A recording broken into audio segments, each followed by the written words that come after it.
مولانا شہریار بیٹھے ہوئے تھے، ان کے سامنے مجرا ہوا، یہ کیا چیز ہے؟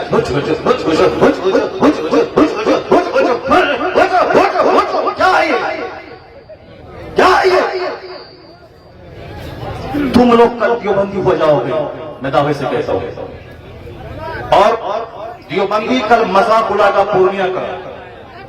تمہیں معلوم ہے کہ آس پاس میں سارے غیر مقلد ہیں، یہ سب کل مذاق اڑائیں گے بریلیوں کا جلسہ، کہیں گے بریلیوں کا جلسہ یہ ہوتا ہے، بریلیوں کا جلسہ یہی ہوتا ہے۔ کہ جو مشین اللہ نے پیٹ کی شکل میں دی ہے اس کا مہتو سمجھیں۔ حضور فرماتے ہیں قیامت کے دن ان ساری نعمتوں کے بارے میں سوال ہوگا۔ تم نے اپنے پاؤں کا کیسا استعمال کیا، تم نے اپنی زبان کا کیسا استعمال کیا، تم نے اپنے ہاتھ کا کیسا استعمال کیا، تم نے اپنی آنکھ کا کیسا استعمال کیا۔ ساری زندگی کے بارے میں سوال ہوگا۔ ناچ تماشے میں زندگی گزاری یا قرآن کی تلاوت میں گزاری؟ تم نے صرف وقتی لذت کی خاطر تم نے انجوائے کیا، یا تم نے رات میں تہجد کے وقت اٹھ کے اللہ کے خوف سے آنسو بہایا؟ یہ سوال ہوگا ساری نعمتوں کے بارے میں۔ یہ قیمتی زندگی کس کام میں گزاری؟ ہمیں مشرکوں کے ناچنے گانے سے کوئی اعتراض نہیں، ہمیں یہود و نصارہ کے ناچ گانے سے کوئی اعتراض نہیں ہے، ہمیں بدھ اور جین کے ننگے رہنے سے کوئی اعتراض نہیں ہے۔ ہمیں صرف مسلمانوں سے کہنا ہے کہ ہمارے پیغمبر نے کہا ہے کہ قیامت کے دن 1 انچ اپنی جگہ سے ہٹ نہیں پاؤ گے جب تک کہ 4 سوالوں کا جواب نہیں دے دو۔ ہر مسلمان کے بچوں کو یہ حدیث یاد ہونی چاہیے، ہر مسلمان کے گھر میں یہ حدیث لکھی ہونی چاہیے، ہر مدرسے کی دیواروں میں اس حدیث پاک کو لکھا جانا چاہیے، ہر مسجد میں اس حدیث پاک کو لکھا جانا چاہیے، تاکہ سارے لوگ اپنی رسپانسبلٹیز کو سمجھیں کہ قیامت کے دن کیا ہوگا۔ پہلا عمر ہی فیما افنا، زندگی کے بارے میں زندگی کس کام میں گزاری۔ دوسرا سوال ہوگا ان شباب ہی، جوانی کے بارے میں کہ تم نے جوانی کس کام میں گزاری۔ جوانی دیوانی ہوتی ہے، جوانی میں لوگ کہتے ہیں کہ چلو کچھ بھی کرو، بڑھاپے میں تو نیک بن ہی جانا ہے، جبکہ بڑھاپے میں 90% لوگ نیک نہیں بنتے، البتہ بیمار بن کر وہ اپنی زندگی کے آخری ایام کو بھی تباہ و برباد کرتے ہیں۔ حضور فرماتے ہیں کہ تم جوانی کس کام میں گزاری، اس کا سوال ہوگا۔ تیسرا سوال ہوگا ان مال ہی من این اکتسبہ وفیما فضعہ، یعنی مال کہاں سے کمایا اور کہاں خرچ کیا، اس کا سوال۔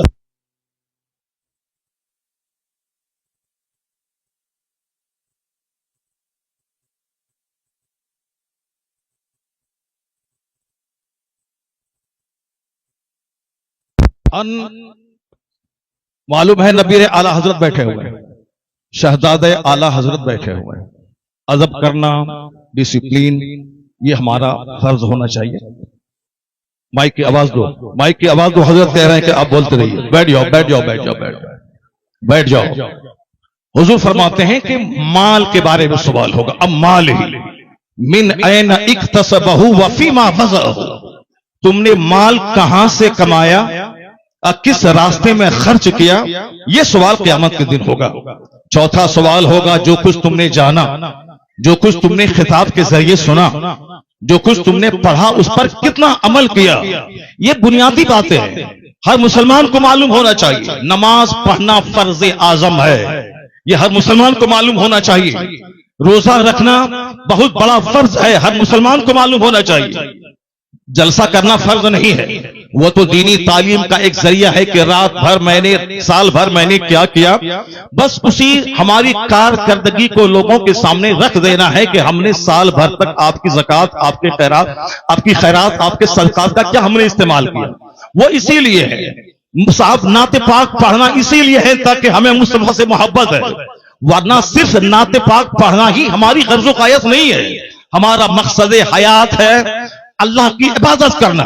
اللہ کی عبادتوں میں قیامت کے دن یہ سوال ہی نہیں ہوگا کہ تم نے نعت پڑھی یا نہیں پڑھی، سب سے پہلا سوال ہوگا، حضور فرماتے ہیں اِنَّ أَوَّلَ مَا يُحَاسَبُ بِهِ الْعَبْدُ یوم القیامت الصلاۃ، قیامت کے دن سب سے پہلا سوال نماز کا ہوگا۔ فاتحہ اچھی چیز ہے مگر نماز اس سے بڑی چیز ہے، جلسہ جلوس اچھا کام ہے مگر نماز پڑھنا اس سے سب سے بڑا کام ہے، مزارات کی حاضری اچھا کام ہے مگر اس سے بڑا کام ہے نماز پڑھنا۔ سرکار اعلی حضرت کا جو مسلک ہے وہ مسلک یہی ہے کہ ہاں نفل کو نفل کا درجہ دیا جائے، فرض کو فرض کا درجہ دیا جائے، واجب کو واجب کا درجہ دیا جائے۔ ایسا نہیں کہ نفل کو فرض بنا دیا جائے، ایسا نہیں کہ صاحب جو غیر ضروری ہے اس کو ضروری کا درجہ دے دیا جائے۔ مسلک اعلی حضرت یہی ہے کہ فاتحہ نفل ہے، نفل کی حیثیت ہو، جلوس نفل ہے، جلوس محمدی کی نفل کی حیثیت رہے، اور مزارات کی حاضری نفل ہے، اس کی حیثیت نفل آپشنل کی ہونی چاہیے۔ سب سے پہلا جو فرض اعظم ہے وہ نماز ہے، فرض اعظم نماز ہے۔ دوسرا سب سے بڑا فرض وہ روزہ ہے، ایک فرض اعظم زکوٰۃ ہے، ایک فرض حج ہے۔ یہ بیسک چیزیں ہیں۔ قیامت کے دن سوال نماز کا ہوگا، قیامت کے دن سوال روزے کا ہوگا، قیامت کے دن سوال حج کا ہوگا، قیامت کے دن سوال زکوٰۃ کا ہوگا، قیامت کے دن سوال اخلاق کا ہوگا، قیامت کے دن سوال فرائض و واجبات کا ہوگا، نوافل کا سوال نہیں ہوگا۔ اگر نوافل فرض کے ساتھ مل جائیں تو پھر اس کا درجہ اور بلند ہو جائے گا، لیکن فرض کو چھوڑ کر نفل بے وزن ہے، فرض کو چھوڑ کر نفل خسو خاشاک کی طرح ہے۔ تو جو کہتا ہے کہ فاتحہ حرام ہے وہ مس گائیڈ ہے، جو کہتا ہے کہ جلوس محمدی حرام ہے وہ گمراہ ہے، جو کہتا ہے کہ اولیاء صالحین کے آستانے پہ جانا ضروری نہیں ہے، فرض واجب نہیں ہے، وہ جانا گناہ ہے، ناجائز ہے، وہ بھی گمراہ ہے۔ اور جو یہ کہتا ہے کہ صرف نماز پڑھیں درگاہوں پہ جانا نہیں، وہ بھی مس گائیڈ ہے۔ اور جو یہ کہتا ہو کہ صرف فاتحہ پڑھیں نماز ضروری نہیں ہے، صرف جلسہ کریں نماز ضروری نہیں ہے، صرف نعت پڑھیں نماز ضروری نہیں ہے، صرف صاحب قوالی کریں نماز ضروری نہیں ہے، وہ بھی مس گائیڈ ہے۔ بیچ کا راستہ ہے مسلک اعتدال اور مسلک اعلی حضرت کہ پہلے فرض ادا ہوگا پھر نفل ادا ہوگا۔ یہاں نماز بھی ادا ہوگی، نیاز بھی ادا کی جائے گی، نماز بھی پڑھی جائے گی، مزارات پہ حاضری بھی ہوگی، نماز بھی پڑھی جائے گی، جلوس محمدی بھی نکالا جائے گا۔ یہ فرض اور نفل یا دونوں مل کر سیدھا راستہ جنت الفردوس لے کے جائے گا۔ نعرہ تکبیر، نعرہ رسالت، یہی مسلک اعلی حضرت، اسی کا نام مسلک اہل سنت و جماعت ہے۔ کل کوئی بدعقیدہ یہ نہیں بولے کہ اتنے روپے بڑا جلسہ ہوا، نماز کی بات نہیں ہوئی۔ میں نماز کی وکالت کرتا ہوں کہ نماز کے بغیر جلسہ بے وزن ہے، نماز کے بغیر فاتحہ بے وزن ہے، نماز کے بغیر صاحب جلوس محمدی بے وزن ہے، اس لیے کہ کوئی نفل قبول نہیں ہوتا۔ اعلیٰ حضرت نے لکھا ہے جب تک کہ فرض نہ ادا ہو، 1 کروڑ روپے کی مسجد کوئی تعمیر کرے یہ نفل ہے، اور زکوٰۃ کا 100 روپیہ اگر کسی پہ فرض ہے تو وہ فرض ہے۔ اعلیٰ حضرت فاضل بریلوی لکھتے ہیں کہ جب تک وہ زکوٰۃ ادا نہیں ہوگی کوئی نفل خیرات قابل قبول نہیں ہوگا۔ اس کا مطلب یہ نکلا کہ جلسہ نہیں ہوگا، ایسا نہیں، جلسہ بھی ہوگا، نماز پہلے ہوگی جلسہ بعد میں ہوگا، نماز پہلے ہوگی فاتحہ بعد میں ہوگی، نماز پہلے ہوگی نعت بعد میں پڑھی جائے گی۔ اعلیٰ حضرت سے کسی نے پوچھا تھا حضور رمضان میں تراویح کی نماز سناتا ہوں، پڑھاتا ہوں، تراویح پڑھاتا ہوں، رمضان میں روزے رکھتا ہوں، قرآن شریف کی تلاوت کرنی پڑتی ہے، کیا میں روزہ چھوڑ سکتا ہوں؟ اعلیٰ حضرت نے کتنا اچھا جواب دیا، کہا بہت سارے لوگ ہیں جو روزہ بھی رکھتے ہیں اور قرآن پاک بھی سناتے ہیں، البتہ رہی بات کہ جو قرآن روزہ رکھ کر قرآن نہیں سنا سکتا ہے اس کو معلوم ہونا چاہیے کہ تراویح کی نماز فرض نہیں ہے، تراویح کی نماز واجب بھی وتر کی طرح نہیں ہے، تراویح کی نماز سنت موقدہ ہے۔ اگر کسی نے پڑھا تو فرض چھوڑنے کے برابر، کسی نے نہیں پڑھا فرض چھوڑنے کے برابر گناہ نہیں ہوگا۔ جماعت سے نماز پڑھنا یہ کیا ہے؟ موقدہ الکفایہ ہے۔ اگر جماعت مسجد میں تراویح کی ہو گئی اور پھر سارے لوگ اپنے گھر میں کچھ لوگ پڑھ لیے، گھر میں پڑھنے والا مجرم نہیں ہوگا، لیکن اگر ظہر کی جماعت چھوڑ دیا وہ مجرم ہوگا۔ کہتے ہیں کہ جو چیز فرض ہے روزہ اس کو چھوڑ کر یہ تراویح کی بات کر رہا ہے۔ بہتر یہی ہے کہ وہ تراویح اگر نہیں سنا سکتا ہے الم تری کیف سے لے کے قل برب الناس تک اس کو پڑھ کے اپنی تراویح پڑھ لے مگر روزہ نہ چھوڑے، کیونکہ روزہ فرض ہے، تراویح کی نماز سنت ہے۔ ये फर्ज को फर्ज समझा जाए, नफल को नफल समझा जाए, जुनून और मजनू बन के ये न बताया जाए जलसे और जुलूस और अपने आलिमों की तौहीन नहीं की जाए। हमारी सबसे बड़ी विडंबना यही है कि हम लोग गैर जरूरी को जरूरी समझते हैं। अल्लाह पर विश्वास करें, अल्लाह रब्बुल इज्जत ही इज्जत देने वाला, वही बंदों को जलील करने वाला, वही मदरसों को तरक्की देने वाला, वही लोगों के दिलों में अल्लाह ही मोहब्बत डालने वाला है। बेशुमार लोगों ने बड़े बड़े जलसे किए, मदरसे में तालीम नहीं हुई, वह मदरसा उजड़ गया। मैंने मुख्तसर सी जिंदगी में इसको देखा है।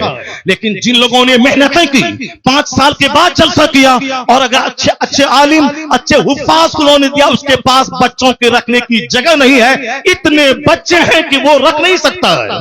असल क्वालिटी इल्म की है, असल क्वालिटी है आप बच्चों को अच्छी तालीम दीजिए, एजुकेशन दीजिए, न कि बहुत बड़ी भीड़ भाड़ जुटा करके और अपने मदरसे को फरोग दिए। मदरसा फरोग पाता है इल्म से। मैं तमाम सुन्नी मदारिस के लोग जिम्मेदारों से कहता हूं, तालीम पे फोकस दें, दरसगाह पे फोकस दें, अच्छे आलिम को रखें, अच्छे हुफ्फाज को रखें। अगर एक बच्चा फारिग हुआ, अगर सही ढंग से कुरान सुनाया, तो सारे लोग यही कहेंगे, ये बता दे तू किस मदरसे में पढ़ा है, तेरा उस्ताद कौन है। यानी वही एक बच्चा आपका सबसे बड़ा प्रचारक हो जाएगा। वही एक बच्चा आपके मदरसे की खूबियों को दूसरों के सामने एग्जीबिशन करने वाला एक जबरदस्त अलमबरदार हो जाएगा। आपने 10 बच्चों को आपने निकाल दिया और क्वालिटी उसमें नहीं है, वह जहां भी जाएंगे मदरसों को बदनाम करेंगे कि किस उस्ताद ने तुझको पढ़ाया है, किस मदरसे में तुमने पढ़ाया है। क्वालिटी पे जोर देना। बस आखिरी बात सुन ले, अभी मुसलमानों के चेहरे पे एक हवाइयां उड़ रही है कि हमारा मुस्तकबिल कैसा है, हमारा फ्यूचर कैसा है, हमारा आने वाला दिन कैसा है।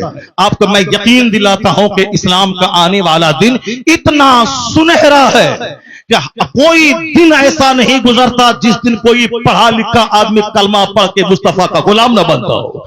कोई दिन ऐसा नहीं गुजरता जिस दिन अमेरिका जैसे हाईली क्वालिफाइड और तरक्की याफ्ता मुल्क का कोई एक दानिश्वर कलमा पढ़ के मोमिन न होता हो। या जोश में ये बातें नहीं बोली जाती है, बल्कि ये बातें दलाइल और प्रूफ के साथ की जाती हैं। आप अगर पढ़े लिखे आदमी हैं, हमारे बच्चे स्कूल कॉलेज में पढ़ते हैं, मैं उन बच्चों को कहता हूं, एक नाम आपने सुना होगा जॉन डी रॉकफेलर का। हमारे शेख बैठे हुए हैं, शेख का दौरा लंदन होता है, हमारे हजरत का दौरा अमेरिका होता है, हमारे हजरत का दौरा अफ्रीका होता है। वह सारी दुनिया के हालात से बाखबर है। मैं अपने शेख को कहता हूं कि जॉन डी रॉकफेलर वह दुनिया का सबसे पहला अरबपति। आज की तारीख में बेशुमार अरबपति हैं, टाटा, बिरला, जिंदल, मित्तल, अडानी, अंबानी, ये सारे के सारे अरबपति हैं। लेकिन जॉन डी रॉकफेलर वह दुनिया का सबसे पहला अमेरिका का अरबपति, बिलियनियर, मिलियनियर नहीं, बिलियनियर यानी अरबपति, जिनके पास खरबों की दौलत थी। 53 साल की उम्र में वो खरबपति बीमार हो गया। बीमार होने के बाद अब उनको लगा कि अब जैसे कि मैं मर जाऊंगा, जब मर ही जाऊंगा। अक्सर आजकल ये डिप्रेशन का मर्ज बढ़ रहा है, औरतों में भी और मर्दों में भी। औरतें भी कहती हैं कि अब मुझको ऐसा लगता है कि मैं मर जाऊंगा, मर्द भी कहते हैं कि थोड़ा सा बीमार हुआ, बुखार हुआ और लगता है कि जैसे कि अब मैं मर जाऊंगा। ये मरने की बात है, तो अब ठीक है, अच्छी बात है, मैं मर जाऊंगा, लेकिन मरने के बाद जहां जाऊंगा वहां के लिए तो काम बढ़ा देना चाहिए, वहां की इबादत बढ़ा देनी चाहिए। सिर्फ खौफ है कि मेरे बच्चों का क्या होगा, मेरी बच्ची का क्या होगा। नहीं, अक्लमंद वो है जिसको लगे कि अब मैं मर जाऊंगा, उसको इबादत बढ़ा देनी चाहिए, सजदा बढ़ा देनी चाहिए, तिलावत बढ़ा देनी चाहिए, गुनाहों से सच्ची तौबा बढ़ा देनी चाहिए। ये होना चाहिए, ना के साथ बाल बच्चों के खौफ में मौत से घबराना चाहिए। वमन यतवक्कल अलल्लाहि फहुव हस्बुह, जो अल्लाह पे भरोसा करता है अल्लाह उसके लिए काफी होता है।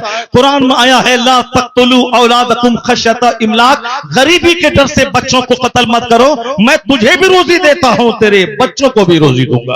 रोजी देने वाला अल्लाह है। वो अमेरिका का खरबपति, उसने सोचा कि अब जब मुझको मर ही जाना है तो अब क्यों नहीं सदका तो खैरात करके मैं मरूं। अपनी दौलत का एक बड़ा पार्ट मेडिकल एक्सपर्ट के खर्च पे उन्होंने डोनेट किया कि नई नई बीमारियां और उसके इलाज और ट्रीटमेंट दरियाफ्त करने के पीछे मेरी दौलत का एक बड़ा हिस्सा खर्च होगा। उन्होंने एक स्कूल बनवाया, गरीबों, मिस्किनों, माजूरों, बेवाओं के बच्चे स्कूल में पढ़ेंगे, फ्री तालीम।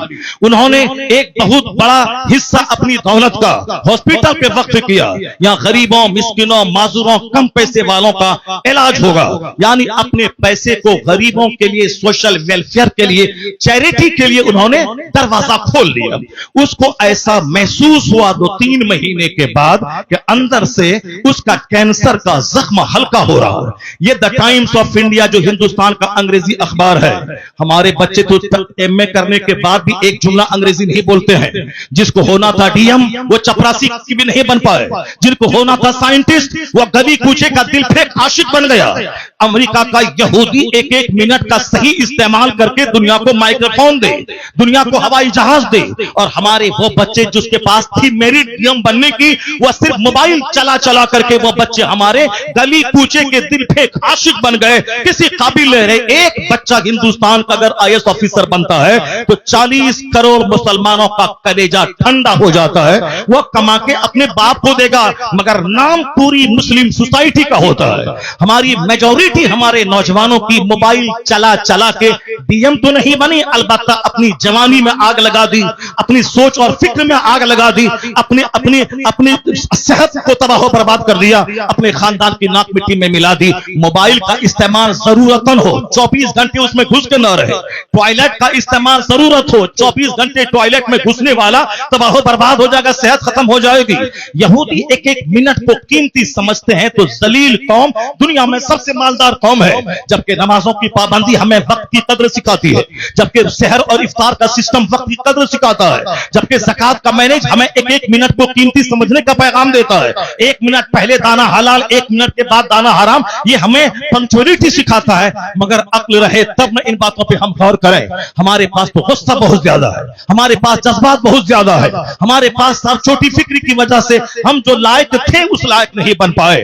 अमेरिका का खरबपति, उन्होंने दौलतों का एक बड़ा हिस्सा स्कूल पे, हॉस्पिटल पे, गरीबों के राशन के किट पे और मेडिकल एक्सपर्ट की टीम बैठा के, ताकि नई बीमारियों का इलाज खोज करने के लिए वह टीम खास रहे।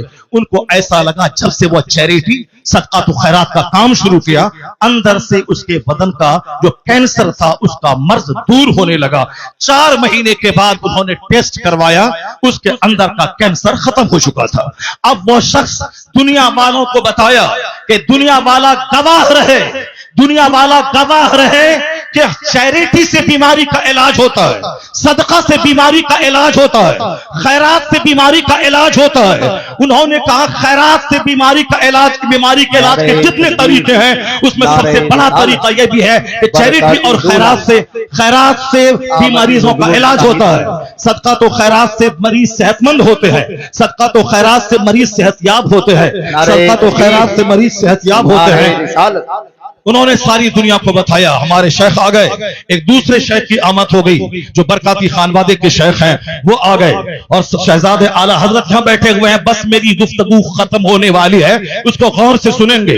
तो हम पूरे हिंदुस्तान में जाते हैं, पूरे मुसलमानों का दर्द सीने में मौजूद है, कहां क्या हालात हैं वहां उस हालात का मुशाहिदा करते हैं। तो हम अपने गुस्से के मुजाहरे के लिए नफ्स की तस्कीर की खातिर नहीं देते हैं, सिर्फ मिल्लत के लिए, कौम के लिए, मसलक के लिए हम अपने लोगों के सामने अपनी कमजोरी बयान करते हैं। जरा गौर से सुने, जब उन्होंने खरबपति ने कहा कि मेरा मर्ज अच्छा हुआ, इलाज के जितने तरीके हैं, एलोपैथिक, होम्योपैथिक, साहब जड़ी बूटी, आयुर्वेद में सब तरीके हैं इलाज के, मगर सदका तो खैरात इलाज का एक जबरदस्त तरीका है। तो जो बात जॉन बी रॉकफेलर ने आज कही, यही बात मुस्तफा ने 1400 साल पहले कही थी कि दावू मरदाकुम बिस्सदका व हस्सनु अम्वालकुम बिज़्ज़कात। मुस्तफा ने कहा अपने मरीजों का इलाज सदका करके क्या करो। तो आज 1400 साल के बाद अमेरिका का खरबपति अपने तजर्बे से दुनिया को बताया कि सदका से एक बीमार ठीक होता है। जो बात मुस्तफा ने 1400 साल पहले कही, वो अमेरिका का क्रिश्चियन जाती तजर्बे से बता दिया कि मुस्तफा का कौल सच्चा है, मुस्तफा का मजहब सच्चा है और खैरात से इलाज होता है। तो आज जैसे दानिश्वरों के बीच मुस्तफा की हदीस की सदाकत सामने आ रही है, कलमा पढ़ने वालों की तादाद में जबरदस्त इजाफा होता चला जा रहा है। इस्लाम कभी खतरे में नहीं था और आज भी खतरे में नहीं है। जैसे जैसे इल्म बढ़ रहा है, जैसे जैसे रिसर्च बढ़ रही है, जैसे जैसे तहकीक बढ़ रही है, वैसे वैसे मुस्तफा के गुलामों की तादाद में इजाफा होता जा रहा है। इस्लाम के ताल्लुक से आप बेफिक्र हो जाएं, अपनी फिक्र करें कि मेरा मरते वक्त क्या होगा, मेरा कब्र में क्या होगा, मेरा हश्र में क्या होगा, कल अगर मैं मर गया तो मेरा क्या होगा। इस्लाम के बारे में ज्यादा फिक्र करने की जरूरत नहीं है। इस्लाम बहुत जिंदा ताबिंदा मजहब है। पूरी दुनिया के हर गोशे में, हर खित्ते में इस्लामी चिराग रोशन हो रहा है। जितने भी लोगों ने इस्लाम का चिराग बुझाना चाहा वो सब बुझ गए, उनकी इज्जतें मिट्टी में मिल गई, उनके आबा अजदाद दुश्मनी की आग में जलकर मिट्टी में मिल गए।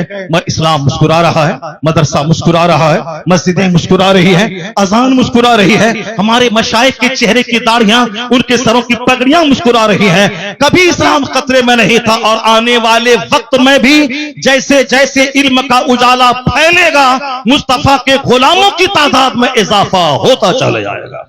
है नूरे खुदा कुफ्र की हरकत पे खंदाजन, फूकों से यह चिराग बुझाया न जाएगा। अल्लाह तबारक व तआला मदरसा गौसिया सिराजुल उलूम को सलामत रखे, मौलाना कसीमुल हक साहब को सलामत रखे, उनके मदरसे की मोहब्बतें इलाके के सारे मुसलमान के दिलों में अता फरमा दे।